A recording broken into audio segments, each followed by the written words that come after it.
Hey everyone! In this video I want to share 10 RPGs that could have been great, or even excellent in some cases, but for multiple reasons they didn't deliver.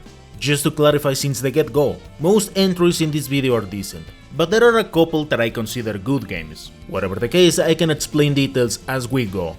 And of course, if you want to share some games that felt like wasted potential, let me know. So with no particular order, let's check them out. I want to begin with an action RPG that had everything to succeed, but as of the making of this video, it has left mixed impressions all over the place. Yep, Monster Hunter Wilds. I know some of you don't consider Monster Hunter an RPG, that's an already discussed topic, link in the description if you wanna check for yourself. Now, this is not a game I wanna critique because of story issues. I've been clear about some entries, where I don't really care about their stories because oftentimes they are filler, and this is no exception to that rule. We all know that Wilds sold many copies, it had the hype on its side, there were interesting monsters, but as I shared in its review, I still consider that a popular product doesn't mean it has proper quality. We could say that there are two main problems. Way too many optimization issues, particularly in PC. Fortunately, in the PS5 I didn't see that many hiccups, but Steam shared a different story these past months. And the biggest ouch is the lack of a good endgame. Similarly as in Rise, there was no endgame to look forward. A short time later they threw an interesting challenge, but aside from that, there isn't too much to look around. It feels kinda pointless to play it anymore. Sure, there are some events, but let's be real. We wanna see other elders, more returning monsters, and so on. Not the classic Capcom laziness from previous games with more repainted enemies. So yeah, I consider this game decent. However, it feels like a terribly wasted opportunity.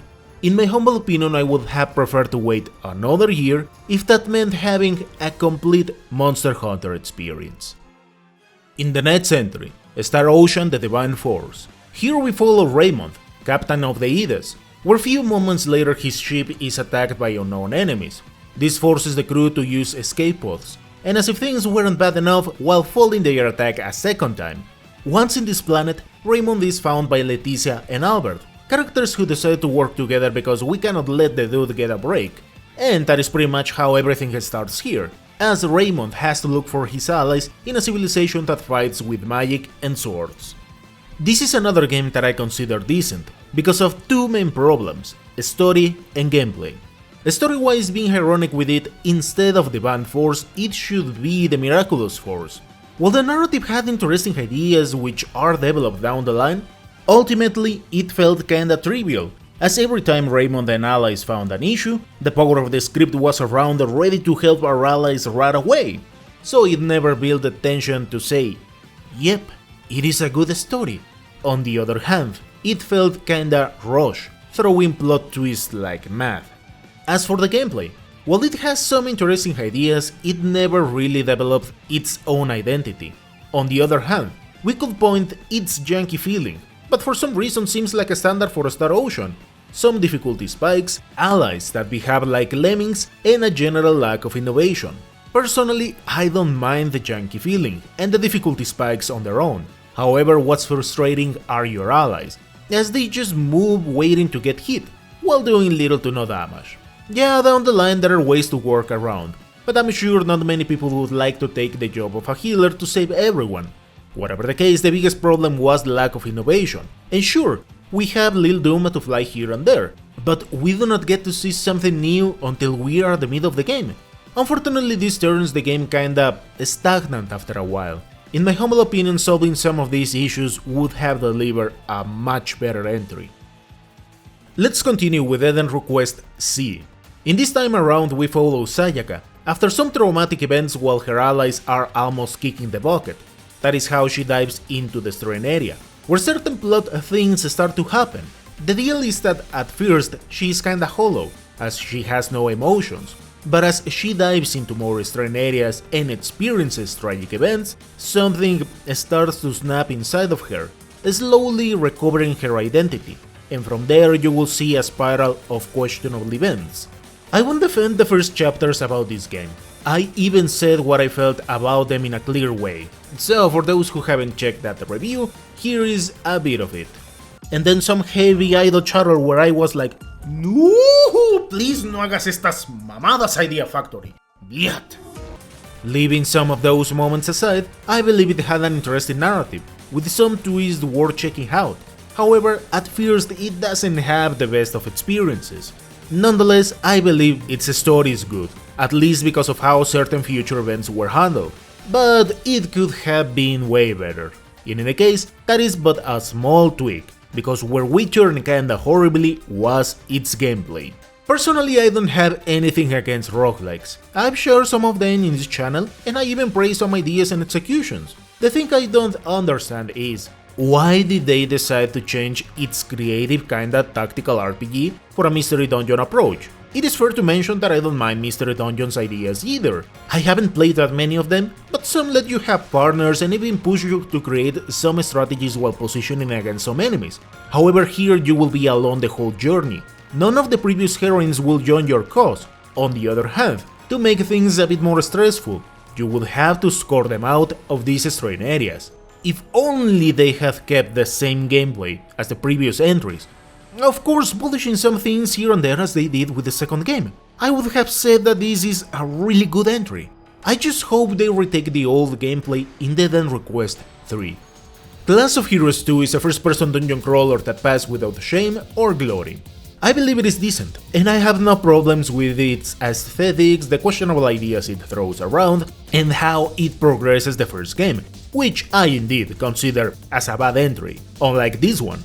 Something I even praise is that their voice acting was entertaining, and it added an interesting soundtrack. Where it could have been much better, it's the gameplay. That is my main problem with this game, particularly the character creation and progression, because if you do not choose the right race, gender, stats, and alignment, you will get stuck with the same things since the beginning to the end. And yep, I believe that diminishes the experience quite hard, and that is something I dislike about those D&D approaches, as they could throw interesting ideas like, let's say that you made an evil priest. Perhaps that evil priest has weaker cure moves, but way stronger offensive magics, or better defense. Of course, without limiting its path of evolution. Being able to reclass into something like a Dark Bishop, perhaps being able to fight on the front lines, I don't know. I would have liked to see creative ideas with this race alignment thing, because as it is, it feels kinda limiting, and while diving into the dungeons, sometimes I have a divided opinion regarding obnoxious traps. If the game gives you a way to more or less work around them and not having to return after every 3 or 4 steps, I don't really mind them. But if they are present every now and then, yeah, I don't like these kinds of dumb situations because they happen kinda constantly. Let me show you what I mean. Let's move on. Let's continue with Fire Emblem Engage. Here we follow Alea, the Van Dragon who woke up after 1000 years, with one objective in mind: beat the fallen dragon Sombron. When he awakes, enemies start to appear near him, but without many problems our heroes are able to beat them. From here, other characters find out that Alea has lost his memories. All he remembers is how to use the emblem ring in his possession. But things cannot be that simple, as the corrupts start to attack different places.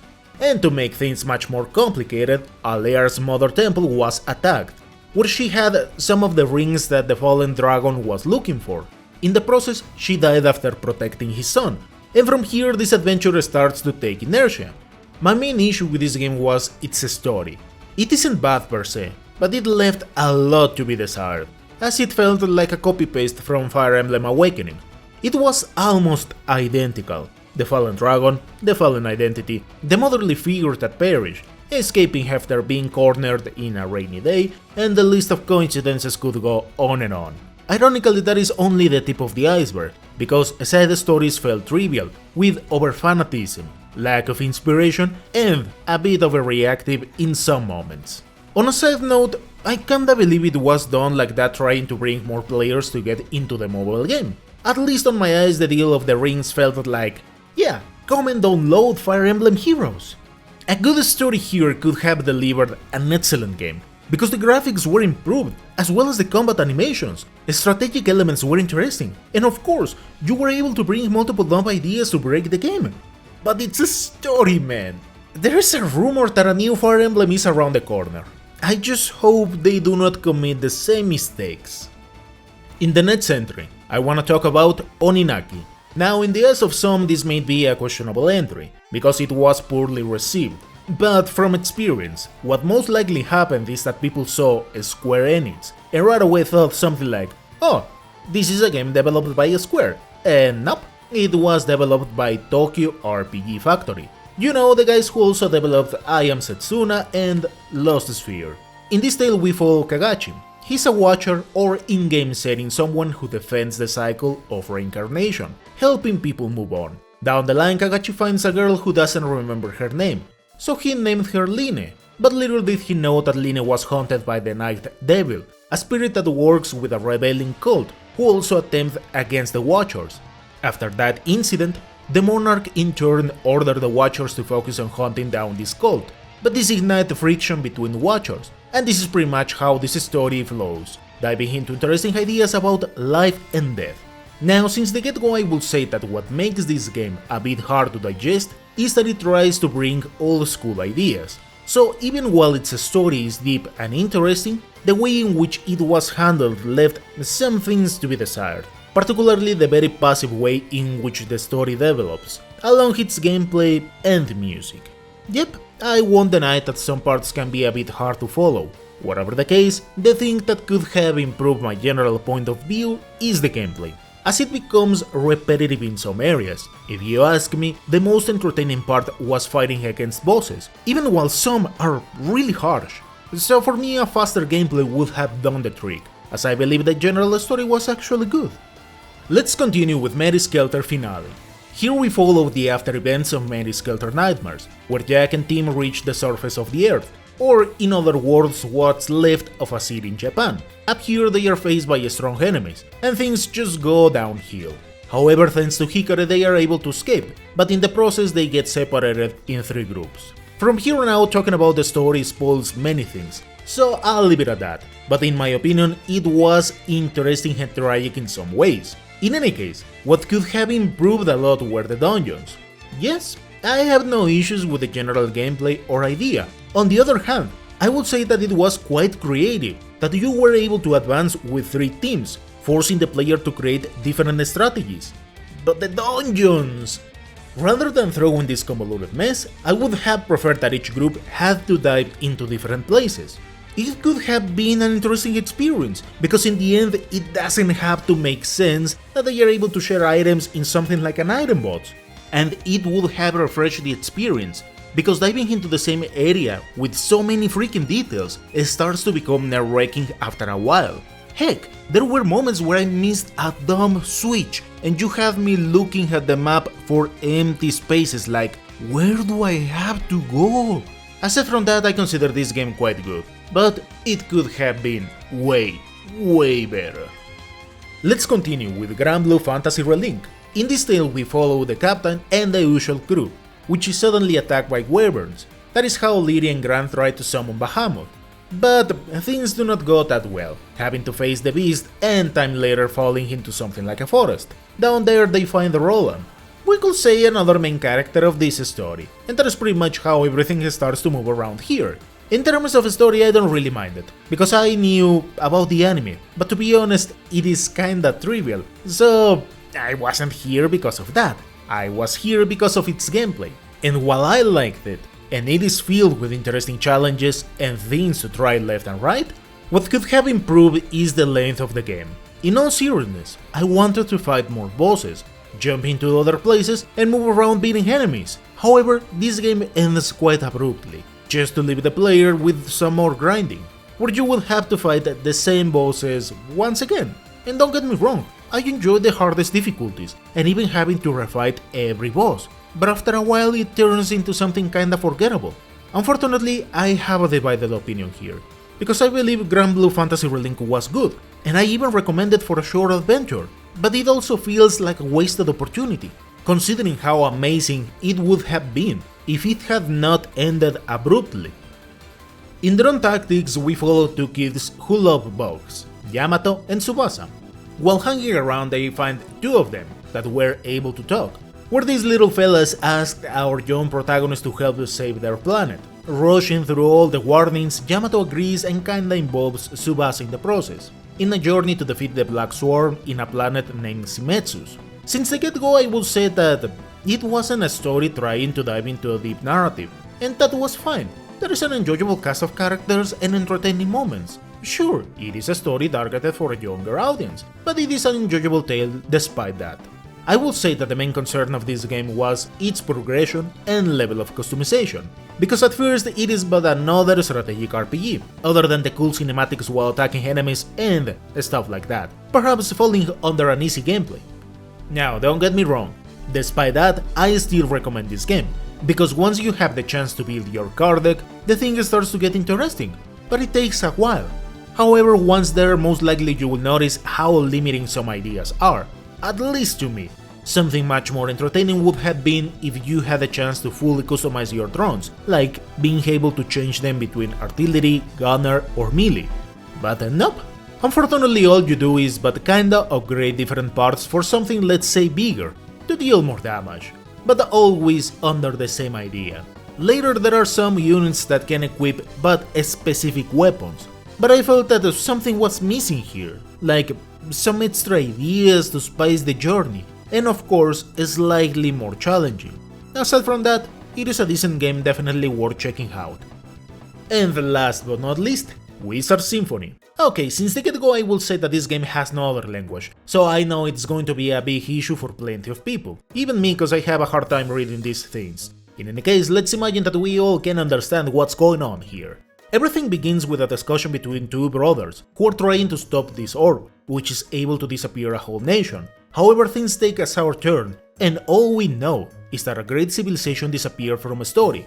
Many years later, conductors proliferated. In this case, that is the name given to adventurers who dive into dungeons in search of riches. This is how we follow Alto, Spica, and Merak, conductors who help the citizens of Kazan, with different tasks as saving cats. Ironically, while looking for one in deeper areas of a dungeon, they find a girl trapped in some sort of device, and that is pretty much how this adventure begins. With this, I'm sure that this is not going to be everyone's cup of tea. However, I will defend the fact that I laughed plenty of times because of the kinds of situations these characters have to endure. And I still remember a particular chapter where Alto and this girl were like poisoned by some mushrooms. It is one of the most hilarious and dumb situations I have seen. But that is a side point, because I consider its story entertaining and sad in some moments. I have no issues with its gameplay. On the other hand, for a first-person dungeon crawler, I will say that it had interesting level design which isn't seen that often. My main issue with this game was its soundtrack.